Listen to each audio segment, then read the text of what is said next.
The old garage sat at the edge of Willow Creek, its tin roof sagging like the shoulders of the man who worked inside.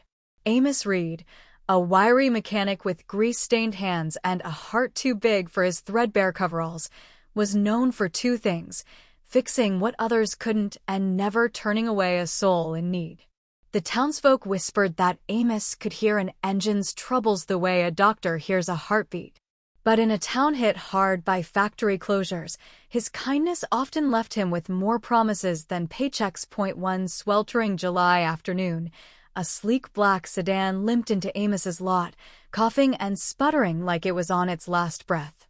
A woman stepped out, her tailored coat out of place amid the dust and rust. She was Eleanor Vance, a name that carried weight in Willow Creek. Widow of a steel magnate, she lived in a mansion on the hill, her life as polished as the ring glinting on her left hand, a diamond that caught the sun and threw it back in shards. "My late husband's car," she said, her voice clipped but trembling beneath. "It's been sitting in the garage for years. No one can make it run. They say it's cursed." She paused, her eyes flicking to Amos's calloused hands. "Can you fix it?" Amos wiped his brow, squinting at the sedan. It was a 1967 Cadillac Eldorado, a beast of chrome and steel, its engine a labyrinth of neglect. He'd heard the rumors. Mechanics from 3 counties had tried and failed, their tools useless against its stubborn heart.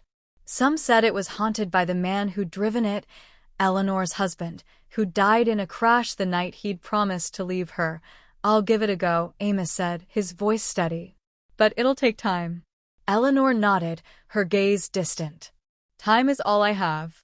For 3 days, Amos worked. He dismantled the engine piece by piece, his hands moving with the patience of a monk.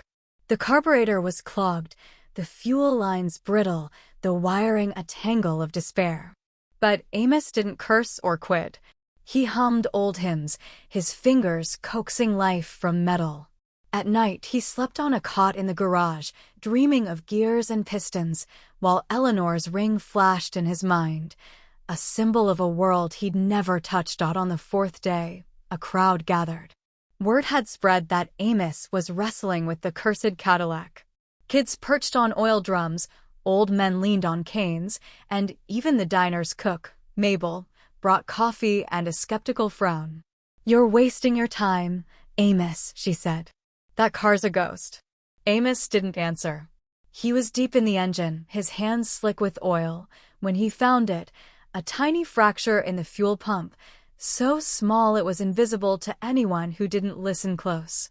He patched it with a scrap of copper he'd saved from a junked tractor, his hands trembling not from doubt but from hope. At dusk, he turned the key. The Cadillac roared to life, its engine purring like a contented lion.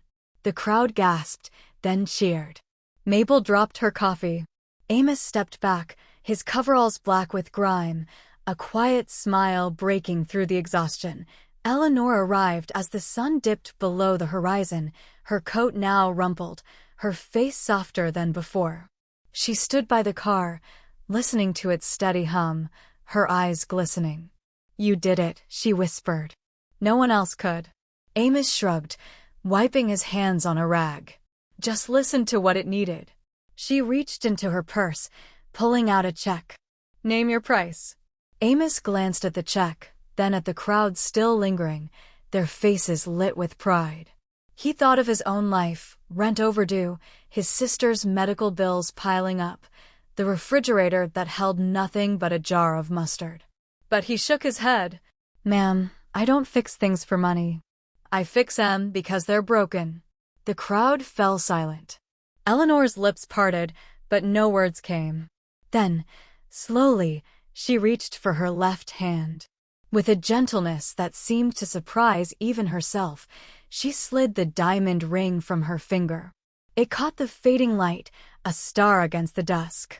She pressed it into Amos's palm, closing his fingers around it.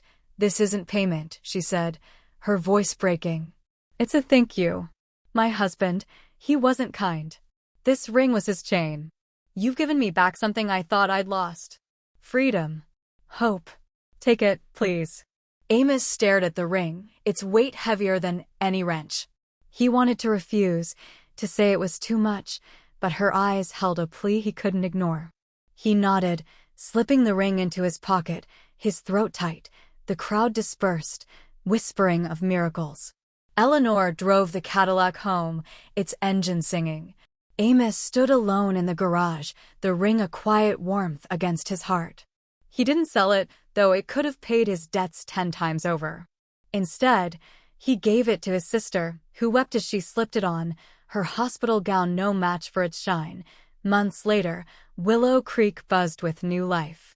Eleanor, freed from her past, opened a community center, funding it with the sale of her mansion.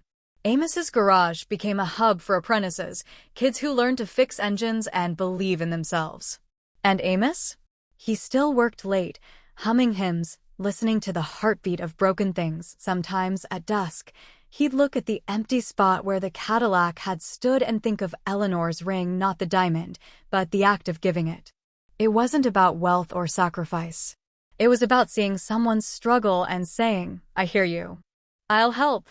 In a world of rust and ruin, that was the spark that kept engines running, hearts beating, and hope alive. And in Willow Creek, they never forgot the mechanic who fixed what no one else could touch, not just a car, but a town, a woman, and the quiet corners of their own souls.